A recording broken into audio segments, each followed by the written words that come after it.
Okay, ladies and gentlemen, I'd like to jump into part 4. Now, in the second video, we showed you the ecliptic. We showed you how the signs fall into the divisions of the ecliptic.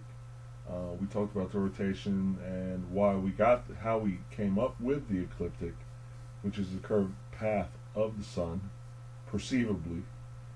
Um, and we're going to jump into this part. So, our first sign is Aries, representing the spring equinox. And like I said, the first day, March 21st, we have the exact 12-hour split, 12 hours of daylight and 12 hours of nighttime in the 24-hour period. Some things we covered about Aries was it was the blossom season in Japan, the Sakura season, and let's see what else. The wool is basically the lamb is the wool is the blossom, and agriculturally at this point we need to do certain things. Here again, I go back to the hieroglyphics where the Egyptians are planting seeds and they're tilling the soil and they're preparing to plant seeds so the crops grow and we get our harvest later on in Virgo. And another biblical reference, and this comes out of Genesis chapter 49, verse 21. Naphtali is a hind let loose. He giveth godly words. Now, a loose hind, basically, you could kind of go into the wording of it, loose hind, and it's basically an animal that wants to be free. But a lot of astrologers, this is kind of talking about, if you look at Genesis chapter 49, it talks about the 12 tribes of Jacob. So Naphtali is one of the 12 tribes of Jacob. Okay, moving along into Taurus. Alright, so we put our beasts out here to till the soil as depicted in this picture, and you would have an oxen or a bull, Taurus, and we can see the path of the sun here. And we have April through May 20th. And my mom, May the 8th, she's a Taurus.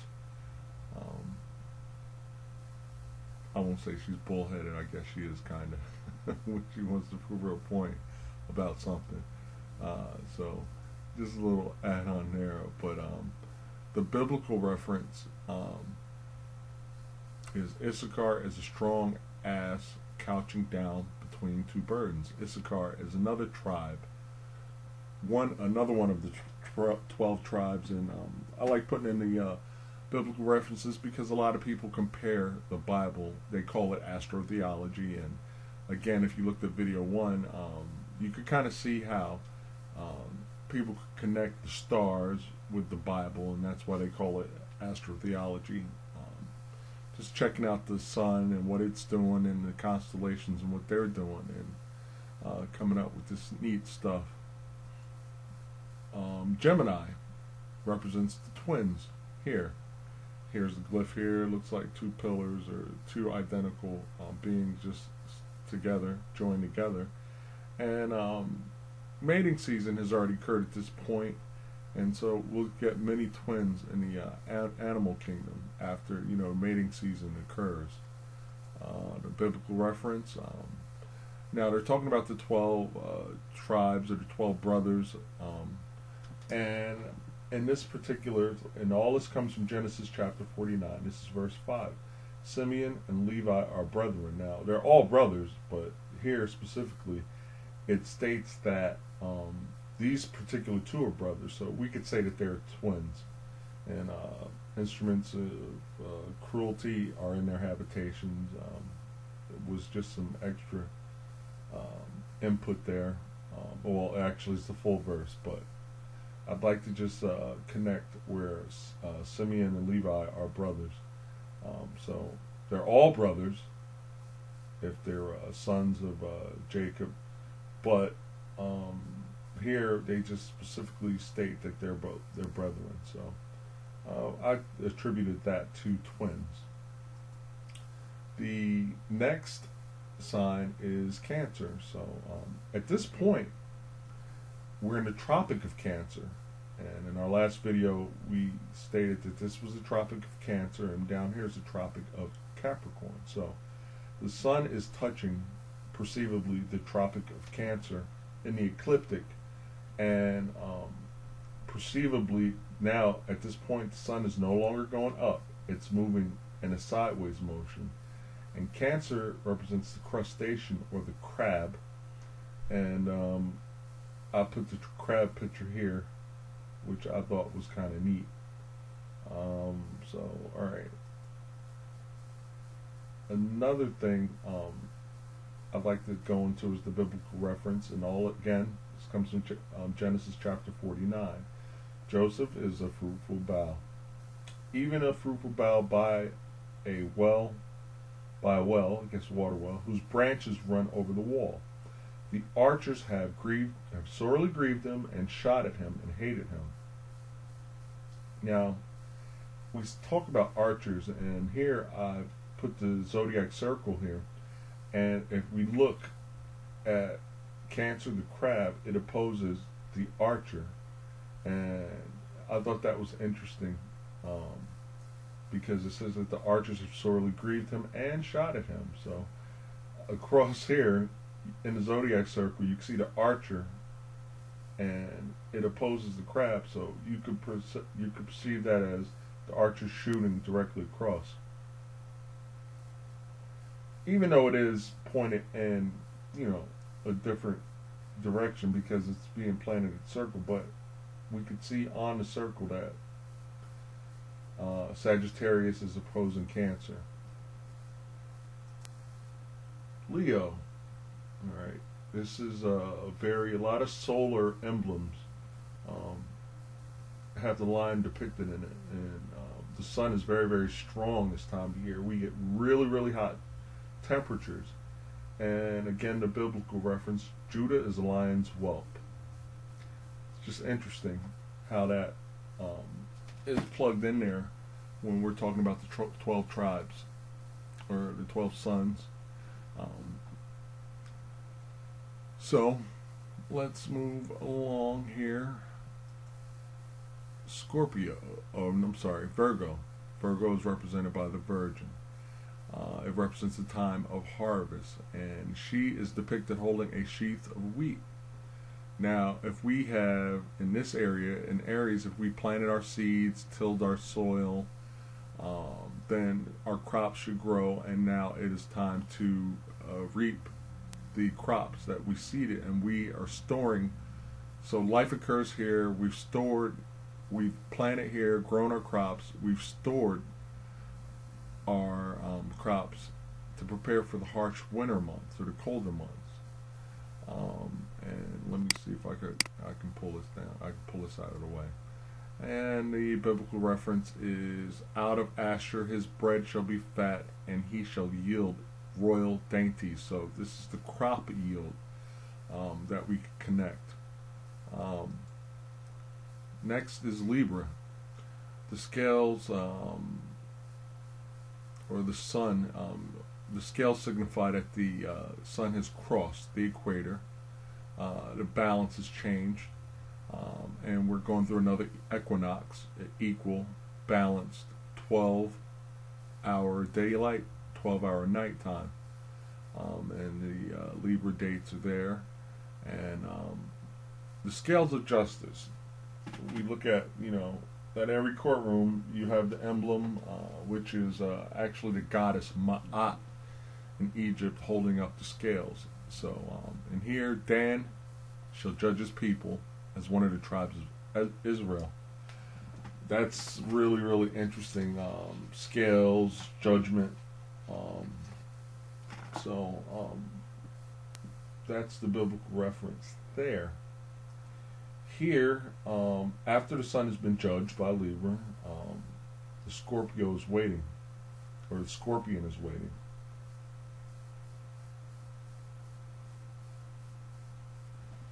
Sorry about that brief pause there. Um, so the scorpion is waiting to backbite, I guess. It stings with its tail. All right, so the sun is stung by the scorpion, and we could see a decline. All right, it's even more pronounced here. So it's kind of like boom, and then Sagittarius is also waiting to shoot it with an arrow and bring the sun to what it's to its death. Another biblical reference: the apostle Judas was called a backbiter as well, and he betrayed Jesus with a kiss. And here I have a picture of a scorpion bite. Judas kissed Jesus, betraying him, and we can see how the scorpion bite represent. It almost looks like lips or a kiss.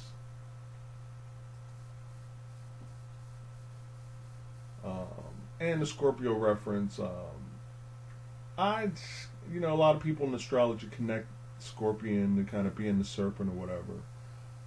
But it bites the horse's heels and all that and everything like that. So, I mean, you could look at that figuratively however you wish.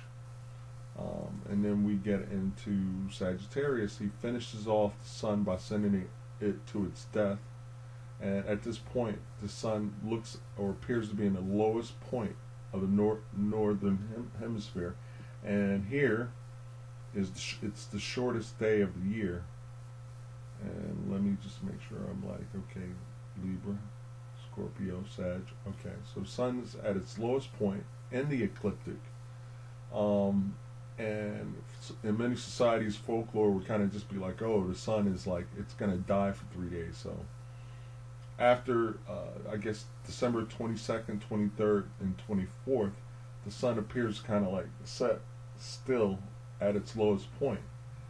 And it is because here in the wintertime, the sun rays or the sun appears to be at a lower angle because of the way that the earth is tilted. And here I have some extra pictures. We could look at this, and this is from some images taken from zeitgeistmovie.com if you've ever seen that movie. But here's December 1st. Alright. And here's December 15th. So you can see the difference. The sun is perceivably dropping and dropping again. Let's see, December 15th, and I was supposed to have a slide for December 22nd, but no worries. But the sun comes down to its lowest point, bang, December 22nd. And so there's a constellation here, and remember how we spoke about the ancients paying attention to the sun and its importance, and also to the stars. Okay, so every year they'd see this sun here, down here, and then they see the Southern Cross, or the crux is what it's called. The crux basically means cross in Latin. And here, if you want to just go into this, I've actually gotten the names of each one of the stars in the Southern Cross, and you can read or pause and read about the details of the actual stars on your own. But perceivably on the 22nd, 23rd, and 24th, the sun dies on the cross. Is how people kind of figuratively perceive this. And then on the 25th day, it would rise after the 3-day death. So that's a little picture there. So after the 25th,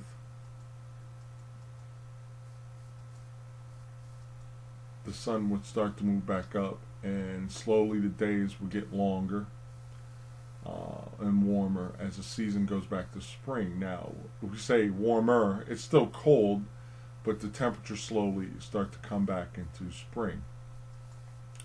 So, part 4. It's safe to say that all of, or most of the great sagas come from our stories and our sagas, stories, and myths come from stars and the movement of the sun. Here we can see Brad Pitt representing Achilles in the movie Troy. And so, you know, you got these guys, these ancients, you know, they're looking at the stars and they make up stories and myths and things of that nature. One of the myths is Atlas. It's where we get the atlas from. Okay, or the word atlas. When you're looking at the world atlas, you're looking at the map. And if you look at the story, it's a little off because this guy Atlas, he fought against, I guess in the War of the Titans, he fought against the other gods, and he was condemned to the western hemisphere of the planet or the sky.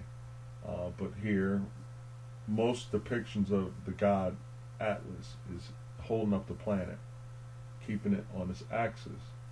But I'm going to do another video because Atlas, Cinderella, the Odyssey, all the Greek myths, Humpty Dumpty, Iliad, even biblical references, Little Red Riding Hood, they all come back to the movement of the sun on the ecliptic. Now, Achilles, a great god. About Achilles, okay, just a rough, what am I trying to say, guys? A rough summary of the story of Achilles. Achilles was born from a sea nymph and a god, and here is his mother, and there's a bigger picture coming, but his mom's actually dipping him into the river of Styx, and basically this river is the transition from life into the underworld, and so she dips the baby. Achilles is a baby in here, so he can kind of experience death, but she's holding him by one foot or by his ankle, dipping him into this water, and all other parts of his body become invincible, basically. So he's like this indestructible warrior, and I've kind of placed him here around Leo, where he's kicking butt, fighting wars, and nobody can stop this guy. If you watch the movie Troy, I mean, this guy, he goes into battle, he's like kicking butt and everything. One thing that they didn't show in the movie Troy, but in the Greek myth, remember his mom dipped him in the river that made him invincible, but she had his ankle covered, and basically that's what killed him. And I put this guy around Sagittarius the Archer, and here's the bigger picture. You can see his mother dipping him into the river, and she made the baby immortal, and that's why he grew up and he was just kind of like unstoppable or invincible. So the funny thing is, when somebody is, I guess you have an opponent that is like just all invincible, almighty, he's just kicking butt and everything like that, and you finally find a way to defeat him, you're said to have found that person's Achilles heel. So it's just interesting how myths kind of play into the zodiac. And here, down here, the Sagittarius the Archer is said to have punctured Achilles' heel, or Achilles would be represented by the sun. So up here he's kicking butt, he's winning wars and everything like that, and then at some point, he comes to his demise, and boom, Sagittarius signifies bringing the sun to its death or its lowest point around the December, or Christmas time, I guess, 22nd, 23rd, and 24th. And then it's funny because Capricorn, which is the goats are excellent climbers, and the sun starts to climb back up the ecliptic. And so I'm showing how these goats are like climbing nearly vertical walls. And there's a lot of internet buzz about, you know, what we can learn from goats, about what mountain climbers can learn from goats. And here, again, the zodiacal reference of Sagittarius is the archer that shot at Cancer. Sorely grieved the Cancer, or the crab. And then the goats are climbing, and Benjamin is pretty much the reference to Capricorn. But it's, you know, Benjamin shall be raven as a wolf. Blah, blah, blah. I guess you could look at this Capricorn. It kind of looks like a wolf a little bit, but it's a goat in representation. And let's see here. Aquarius is Reuben, and again, Genesis 49. It speaks of Reuben being unstable as water, and we could have the constellation or the glyph Aquarius there. A lot of things go on. The spring rains, or pre-spring rains, the April showers, I guess. I did not put a timeline in there, but that's alright. And then we end at Pisces, which is the fish. So, coming into the 12 Apostles, I'm going to keep going. I do want to kind of break these things up, but